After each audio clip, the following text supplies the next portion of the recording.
Hello, hello, hello, and welcome to episode 4 of Don't Make the Remake. I cannot believe we're at episode 4, and this episode in particular, I'm super excited about. So, this is a film which has stuck with me all of my life. It's an all-time favourite. It is, of course, Roman Holiday, starring Audrey Hepburn and Gregory Peck. And I'm so pleased to share it with one of my really good friends, actor and journalist Jack Blackburn. So I won't say too much more at this stage, you'll have to find out. But just a little reminder of the premise. So we are watching a film before 1975. It can't have been remade, and the guest can't have already seen it. So I'm hoping Jack has fallen in love with it the same way I have, and I hope you will too. Enjoy. So Jack Blackburn, we're here. We are, yes. Having just watched Roman Holiday. Indeed. Which wasn't our original choice. No, nor was it our second choice. We were originally going to watch Butch Cassidy and the Sundance Kid, and then that kind of fell through. And then we were going to watch... Your laptop. I've got my laptop. And then we were going to watch To Be or Not to Be, which we worked out has been remade. Yeah, so we were really keen on that, and we urge everyone, including ourselves, to go and watch it. Yes, do go and watch it. It looks brilliant. Anyway, but I'm so glad that we came to our final third default decision of watching Roman Holiday. And it was your first time watching Roman Holiday. This is actually the first podcast I've done, the first episode of the podcast I've done where I have seen the film numerous times and the guest hasn't seen it at all. Yes. Which proved to be quite interesting at points. There were little moments where Rosie would just let's just say would just expel emotion with a sense of what was going to happen, and I mean there was no clunking spoiler, but what there was just a moment of kind of go, just let me enjoy this. I broadly worked out where this is heading, but you know, there was just a moment where I was just like. Jack had to literally tell me, you're literally spoiling this for me. Because I was going, Gregory, no! No, she's not coming back! Or maybe, listeners, Gregory, yes! She might have been saying Gregory, yes! But all in all, it is a fantastic film. What did you think of it? I absolutely adored this film. Isn't it beautiful? It's terrific. And so, the backstory to this was after the Butch Cassidy problem, and then discovering that To Be or Not to Be had been remade, I pulled out Roman Holiday, and it's from a stack of DVDs that my mother bought me for birthdays, which I've always wanted to watch, and I just never got round to. And they're just old films that she loves, and she thinks that I would love. And Roman Holiday is one of those films. My mother is worse than Rosie in terms of spoilers, because at least Rosie waits until you're watching the film to deposit minor spoilers. My mother will just sit there and go, okay, there's this great film, Roman Holiday, yeah, it's marvellous. And in it, Audrey Hepburn, Gregory Peck, I don't want to spoil it, and then we'll proceed to spoil the entire thing. But she didn't do it for Roman Holiday. I'm struggling to think of many films that have tugged at my heartstrings more. Really? It is so good. Oh, good. And do you know what? The chemistry is just fantastic. I mean, we both at different points were going, oh, yeah. Yeah. Oh, right. Okay, I feel like this podcast series is just me watching films of men that I find really attractive and wish were still alive. Like Gregory Peck. Man alive, is that man smooth? I mean, you say you fancy Gregory Peck. I think I fancy Gregory Peck more. I mean, we haven't even got to the Audrey Hepburn discussion, which between the two of us is going to be intense. It's going to be really intense. But Gregory Peck, what he had was this. He does have charm, but it's not a charm in a smarmy way. It's not a, I'm going to set out and I'm just going to seduce you way, whether that be sexual or whether that be just in terms of I'm going to make the audience love me. He has a world-weary charm. So any character who he plays, so you think about Guns N' Roses, you think about Atticus Finch in To Kill a Mockingbird. You're looking at somebody who you absolutely believe is wonderful, and is absolutely delightful and you want to spend time with, but has been weathered by his life experience. And Roman Holiday is the same, though my word, it pushes it to the same degree, because I say he plays a journalist who apparently does no journalistic work, doesn't pay his rent, is totally without any money at all. So there's a little part in your back of your head Produces articles in English in the middle of Rome. Well, he's reporting back to an American newspaper, fair enough, yeah. but he doesn't speak much Italian. No. He seems to have the same Italian that I do French, which is that I can walk into any French restaurant or bar and I will be able to order whatever I want, no matter what the appetite is. Beyond that, I will struggle. Yeah. You've got tourist French. Yes. Yeah. And Gregory Peck had tourist Italian as interpreted by the script. Yeah. So he's just fantastic in terms of just producing. But I completely buy into the dilemmas that he confronts, because I think this is actually somebody who is he's a struggling writer essentially, and I completely get that. What I love about this film is that it is completely believable in terms of in terms of the 24-hour thing. You know, we see loads of films about love at first sight, and you kind of think, well, yeah, that wouldn't happen though, does it? Because people don't do that. But the fact is, you genuinely see them feel the sort of certain level of affection that goes towards a point, and then they obviously revert back to their normal lives, because that's normal. And I think it's the most, like, with Gregory Peck especially, you see him tilt off the axis really clearly. So he has so essentially what we have here is a princess and the pauper story. Yeah, classic. And what would be the normal conceit is that the pauper doesn't realise who the princess is. And the film has really great fun with that for about 15 minutes. Yeah. And then, at the earliest possible opportunity, the pauper realises that the girl who was asleep on the street, who he has ended up taking care of, is in fact the princess. Of a country that's never mentioned. Yeah, Fredonia, Schleswig, Icelandia, never named lands. So that rug is pulled out from under the film by its own volition. So the pauper knows the princess is. The princess doesn't know that he's a member of the press, and therefore is interested. So it inverts that classic story. And then, I think it's one of the reasons why, when I said earlier it tugs at the heartstrings, is that I completely get, and as somebody who's dabbled in journalism, and whilst we were watching it, you said, what if Kate Middleton was asleep in your room right now? And many thoughts crossed my mind, which we won't delve into, but Cheeky. But the main thing was okay. Well, I mean, of course, I'd start to try and befriend her and talk to her, because at the very least, I probably wouldn't be able to sell a story to a paper about it, but I could dine out on that story for years. Yeah. But see, I completely buy into his motivation to do that. So there are stakes involved actually in him doing the dishonest thing and creating the story around this poor unfortunate. Yeah. And then when things begin to take a more romantic turn, part of me for quite a long period in that time in that film was that they're thinking, I don't know which way this is going to go. And I think the film makes it quite clear at some stage, I won't say which way it's going, but it makes it quite clear whether he is going to do the story or if he isn't going to do the story.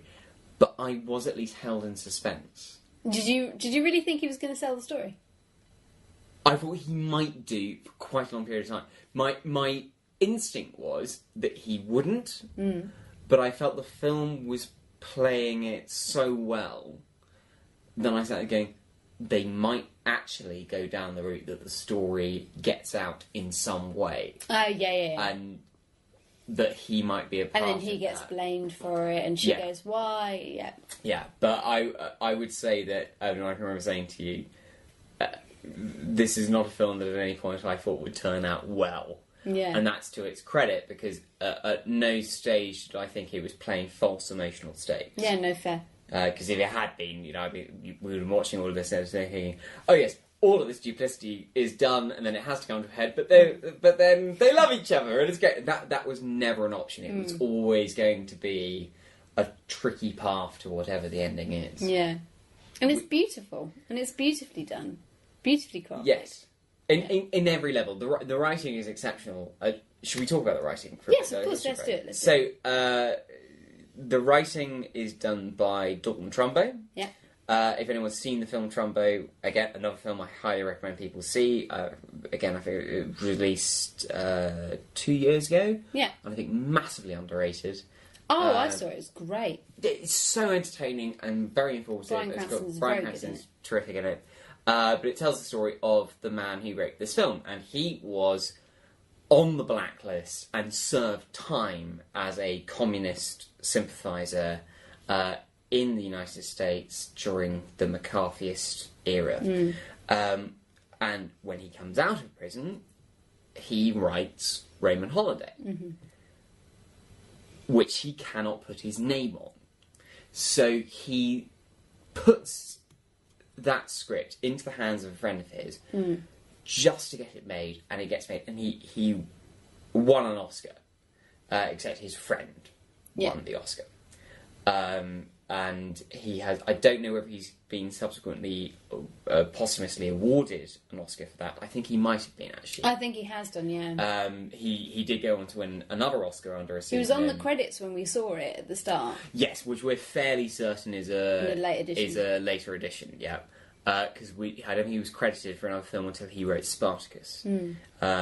So this is somebody who is writing from a totally removed situation. This is somebody in California, having spent some years in prison, writing a love story in Rome, which perhaps explains the fantasticalness of it. But he's using the locations, and maybe other people sort of actually just went to Rome and made the locations fit around. I don't know, but it seems to really fit in, and that's it's just a tremendous piece of writing in terms of its context about who the writer was and what he was doing. But I think if I'd spent a year or so in a prison, or actually a couple of years, I think, and have been separated from my children during a crucial period in their adolescence, and have been so utterly mistreated by my state, I don't think I could necessarily have produced any piece of writing, let alone a full screenplay. But I don't think I could produce 800 words, which would even have had a scintilla of the level of goodwill. Great word. Oh yeah, marvellous. Scintilla. So, but of just humanity and optimism and love and internationalism, and it's filled with so many good things. And I'm sure that the listeners of the podcast are as divided on the nation on the point of Brexit, but there is a very minor through line about isn't Europe coming together? And is that they're just thinking... There's a great thing at the end where she's asked in the final press conference, what do you think about the relationship between countries in Europe at the moment? And I could just see you writhing in your seat, like, Brexit. It is really, really interesting how that kind of all comes together. Because obviously this film is post-World Wars as well. Yes. Yeah. But I'm not trying to say it makes a massive political statement, but you know what I mean. But it's interesting historically, isn't it? In that it is post-World Wars. It very much has that feeling.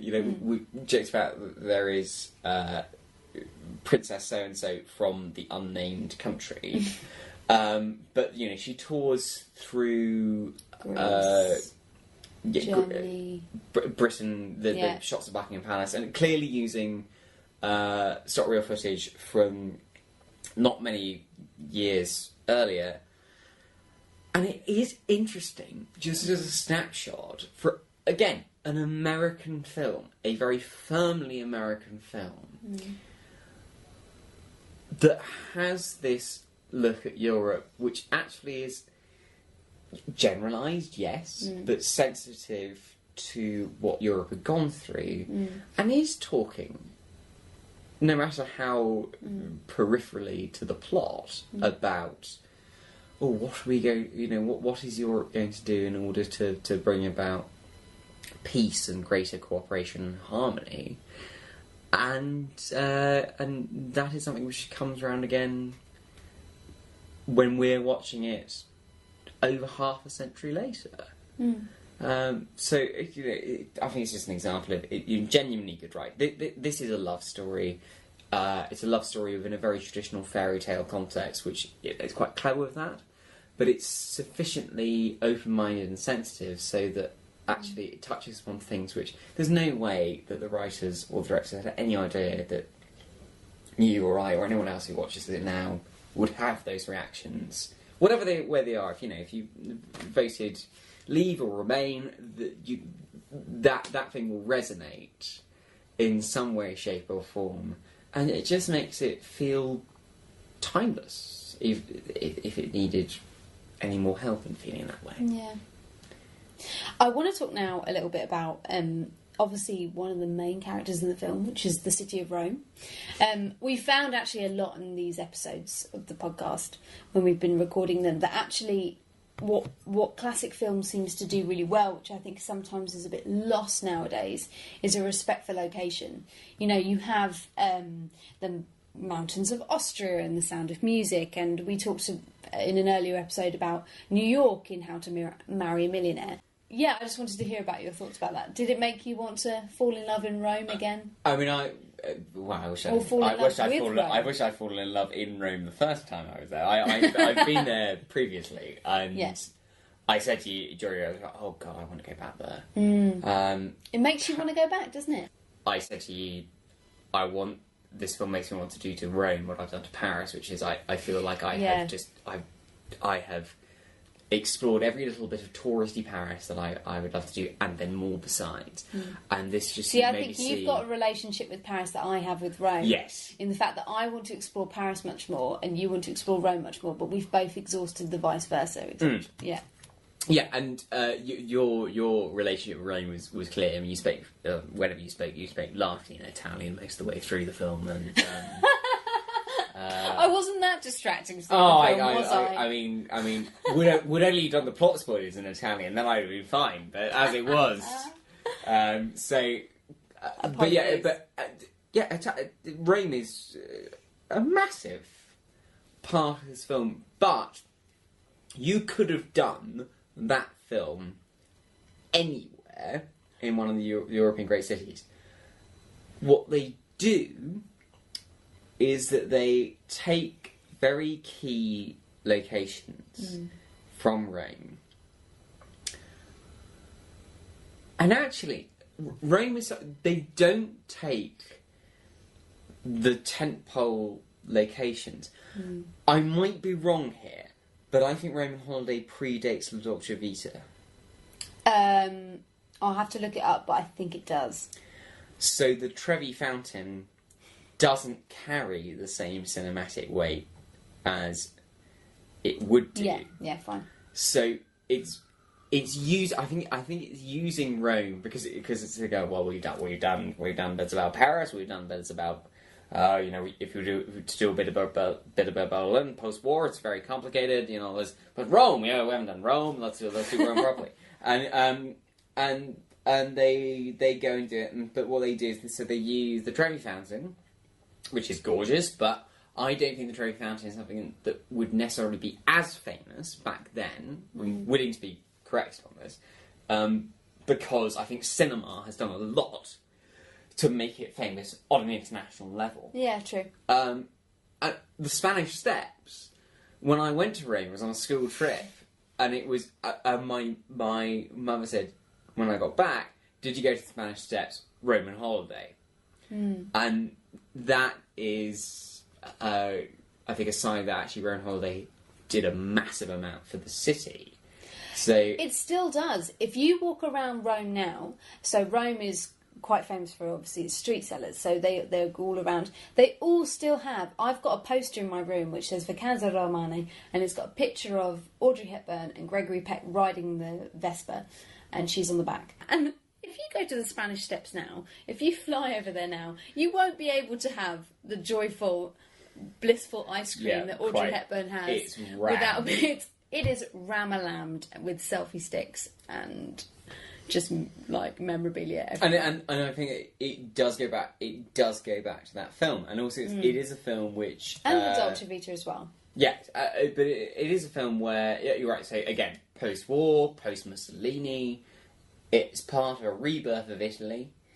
We are literally watching the birth of Audrey Hepburn's cinema career.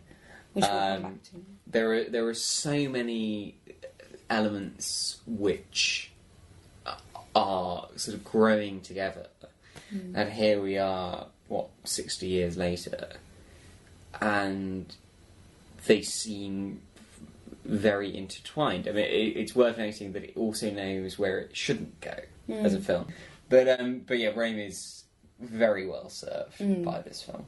Yeah. We haven't even touched upon my obsession with Audrey Hepburn, but... You haven't touched upon my obsession with Audrey Hepburn, which is probably for the best. I mean, multiple times throughout this film, Jack had to go, "Oh, stop it." It is. Because he just couldn't handle how attractive she is. I defy any person who finds women attractive to not just sit there going, bloody hell, I mean, it's just not fair. Life isn't fair. But what is so great about her is that this is her first film, so she won this part through a legendary audition where the cameraman kept rolling despite her audition having ended, and it was because of that candid footage of just her, Audrey Hepburn, at the end that basically won her the role. And it just proves to us that she can absolutely do subtlety and she can do thought translation so acutely on screen.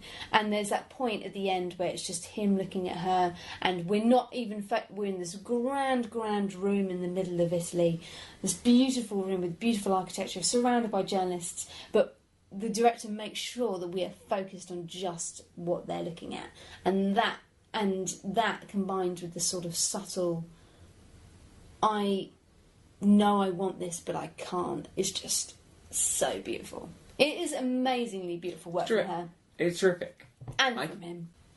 So I feel like we should briefly talk about William Wyler, who will be best remembered for directing Ben-Hur, winning a record 11 Oscars for that. And there's a film set in Rome for at least part of it, but not Rome as we would know it. Yeah.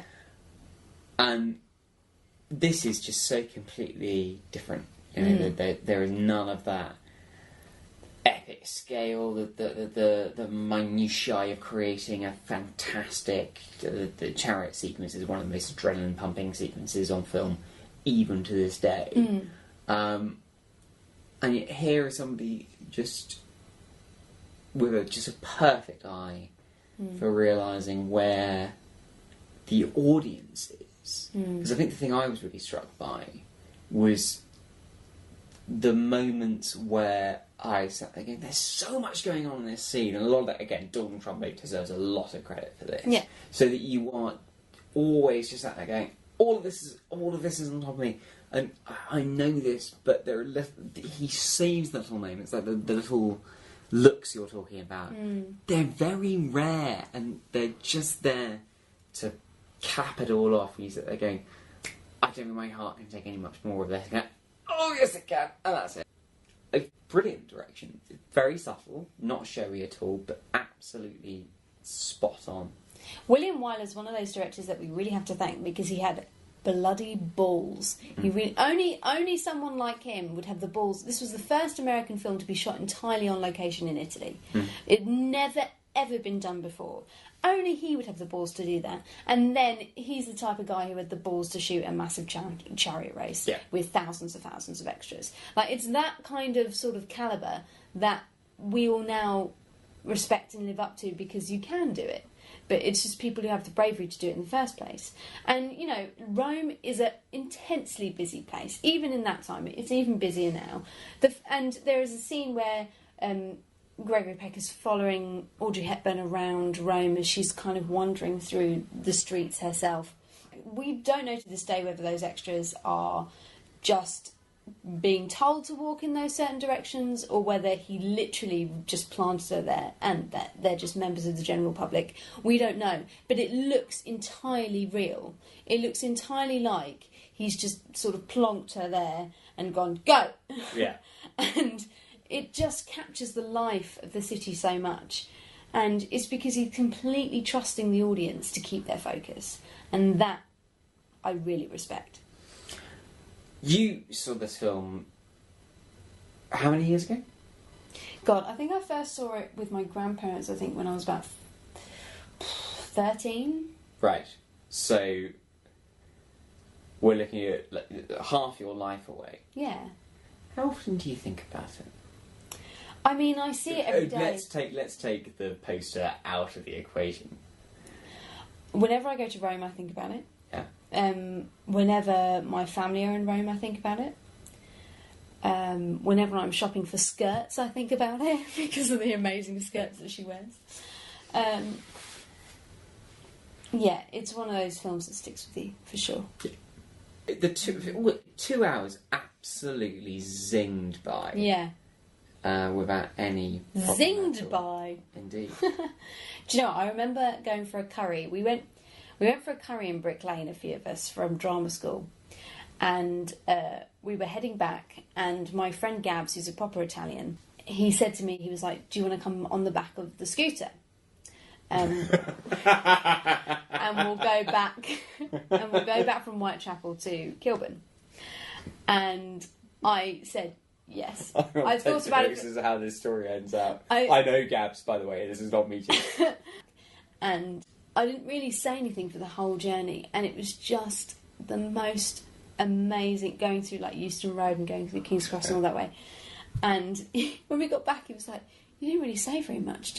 Were you all right?" And I literally, inside of me, I was like, I can't tell him that I'm thinking of Roman holiday, because one, that puts him in an Italian box, but also it makes me look super lame. But it's not lame.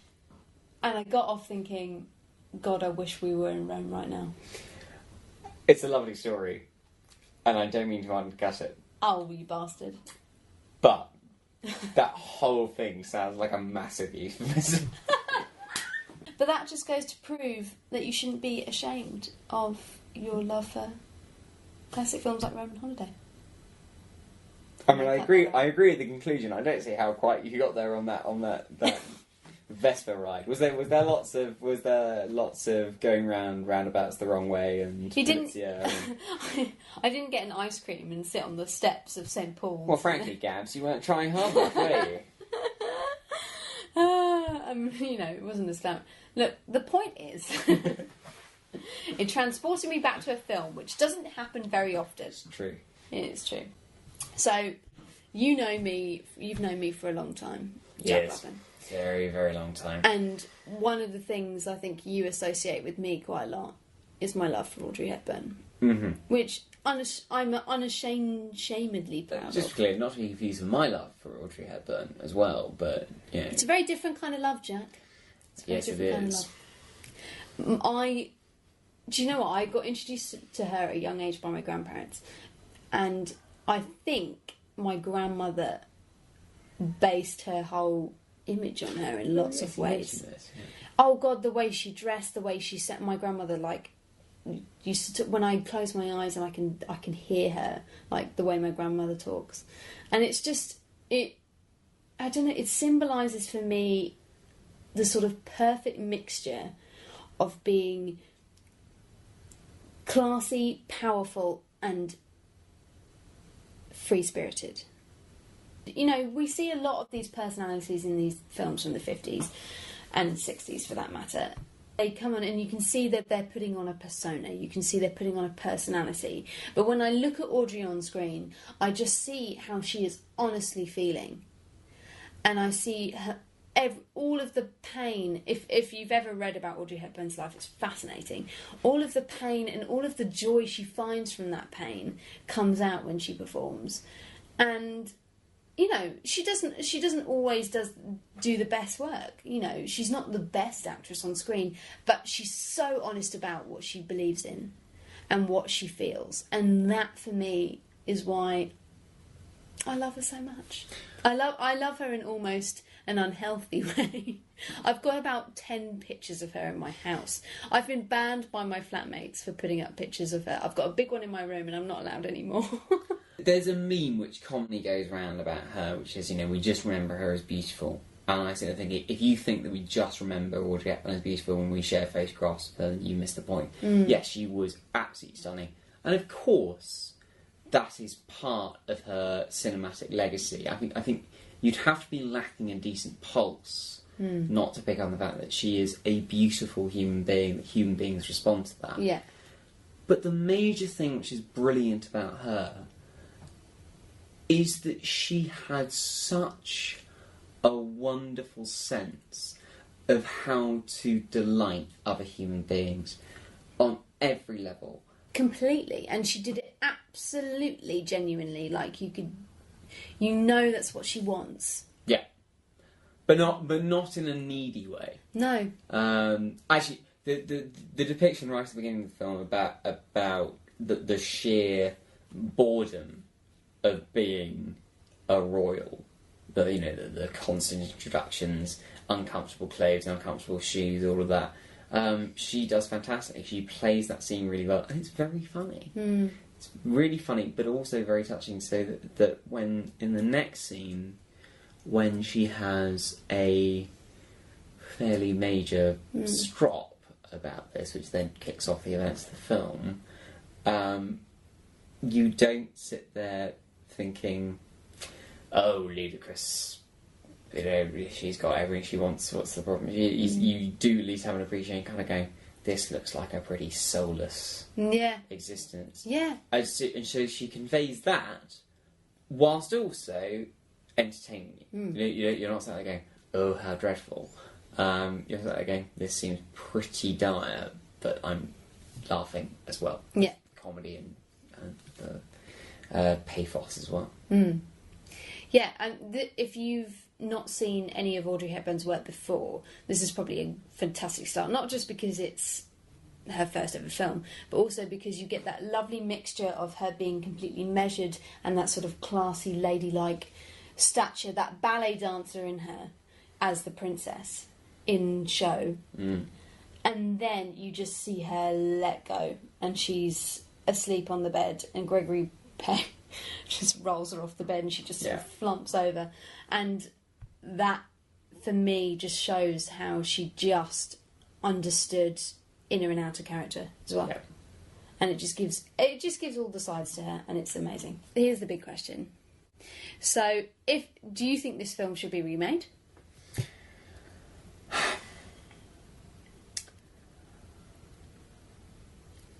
Or maybe not should it be remade?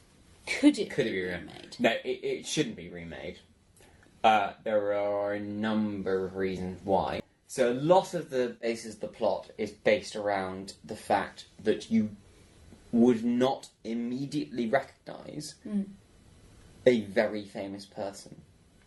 And that simply is not possible now, with or without extreme haircuts. So there's no way that there was a moment in the film where a number of strangers go up to Audrey Hepburn playing the princess and Gregory Peck and the sort of group around her when she's supposedly incognito, and they start shaking hands, and I sort of thought initially thinking, oh, this is a point where they realise who she is, and they hadn't. And that just wouldn't happen now. So that's one reason why you couldn't do the same plot. There's just too much of a bubble around these people now. Yeah. Like a tech bubble. Yeah. I mean, we were also like, we buy into the basic. There are a number of basic conceits in this plot. There are a number of little plot holes that you can either get hung up on and ruin the whole thing, or you can just let it accept slide that and it's just the wonderful. magic. Yeah. Should it be remade? Right, for me... It kind of has in lots of ways. How do you mean? Well, I mean, there are a lot of films that are very similar. Do you know what I mean? Can you... Examples? Like Jasmine in Aladdin. You know, when Jasmine goes down to the market stall Yeah. and she's trying to blend in, and then Aladdin comes down. Yes. What I failed to recall in Roman Holiday is the bit where they go into the desert and then find a cave made of sand, and the monkey touches something it shouldn't do. But I tell you one thing these films do have in common is that I'm sure you could pick up a lovely carpet in both films. That much is true. And there are markets everywhere. Yeah.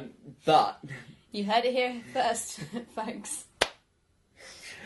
should it be remade? I'd